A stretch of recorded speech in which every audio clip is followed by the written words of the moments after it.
Halo, Assalamualaikum warahmatullahi wabarakatuh. Jumpa kembali dengan saya, Merliana SPD, calon guru penggerak angkatan 2 dari SD Negeri 7 Lahat Selatan, Kabupaten Lahat, Provinsi Sumatera Selatan. Kali ini kita akan membahas modul 1.4.A.7 demonstrasi kontekstual budaya positif. Pandemi COVID pada tahun pelajaran baru 2021-2022 masih belum berakhir, bahkan menjadikan daerah SD Negeri 7 Lahat Selatan masuk dalam zona merah. Pembelajaran jarak jauh atau PJJ di sekolah terus berlanjut. Banyak permasalahan terjadi pada PJJ. Sulitnya siswa memahami materi, tidak ada sinyal, tidak memiliki perangkat atau HP Android untuk belajar daring melalui online, rendahnya kemandirian siswa, serta motivasi belajar siswa. Permasalahan tersebut menyebabkan pelajaran tidak optimal. Pembelajaran di kelas saya tahun ini menggunakan sistem online dengan menggunakan Google Meet dan grup WhatsApp. Pembelajaran jarak jauh ini membuat hanya 20% siswa yang mengerjakan tugas. Kondisi ini tentu harus dicari pemecahannya, salah satunya dengan membuat kesepakatan kelas. Langkah yang saya ambil sebelum terbentuknya kesepakatan kelas yaitu saya melakukan komunikasi di grup WhatsApp dan mengajari anak cara menginstal aplikasi Google Meet di Play Store. Setelah aplikasi Meet terpasang di HP anak-anak, kita berdiskusi bersama melalui Google Meet dan saya meminta waktu kepada siswa untuk berdiskusi bersama di Google Dokumen yang telah saya kirim melalui pesan di chatbook. Saya meminta apa pendapat murid tentang kelas yang mereka inginkan, seperti suasana kelasnya, aturannya, dan kenyamanan murid itu belajar harus bagaimana, serta tata krama cara ingin bertanya dan menjawab di dalam Meet, serta apa kendala tentang permasalahan yang siswa hadapi. Setelah kita bertanya pendapat murid, lalu kita bertanya ide dari murid impian, kelas yang mereka inginkan itu seperti apa. Ada banyak sekali ide yang diberikan anak-anak kepada kita yang memiliki kesamaan seperti pelaksanaan Zoom pada hari apa saja, kita memulai Zoom dari pukul berapa dan selesai sampai pukul berapa, dan mereka berdiskusi jika Zoom menggunakan seragam sekolah atau pakaian di rumah. Semua kita diskusikan pada tatap maya tersebut.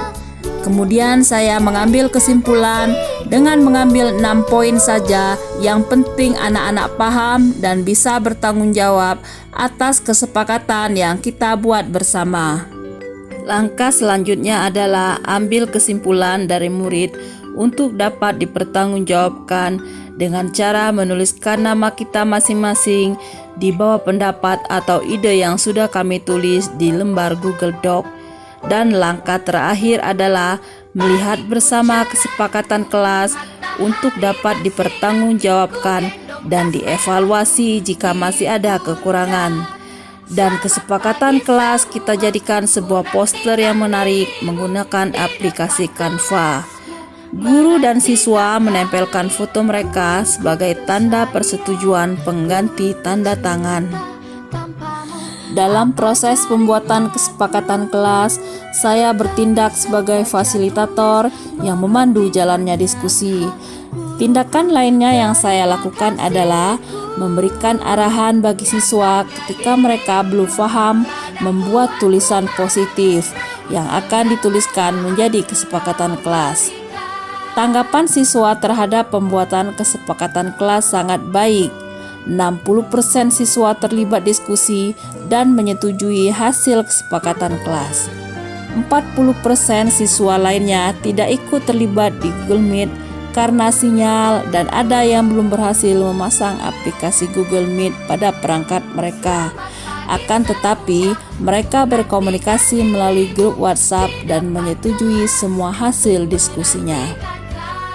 Lalu poster kesepakatan kelas kita kirim ke grup WhatsApp sebagai hasil keputusan bersama dan harapan kedepannya nanti kesepakatan kelas ini dapat kita laksanakan bersama. Setelah membuat kesepakatan kelas bersama, anak-anak menjadi lebih percaya diri karena mereka sudah menjadi bagian pengambilan keputusan dalam mewujudkan kelas impian mereka. Tantangan dalam pembuatan kesepakatan kelas adalah pada tahap pelaksanaannya. Beberapa hal yang tertuang dalam kesepakatan kelas sulit untuk dipantau. Dalam proses pelaksanaannya, kita saling mengingatkan satu dengan yang lainnya tanpa ada konsekuensi bila melanggar kesepakatan kelas. Keberhasilan pembuatan kesepakatan kelas ini cukup berhasil karena melibatkan siswa. Mereka bebas berpendapat dan berdiskusi.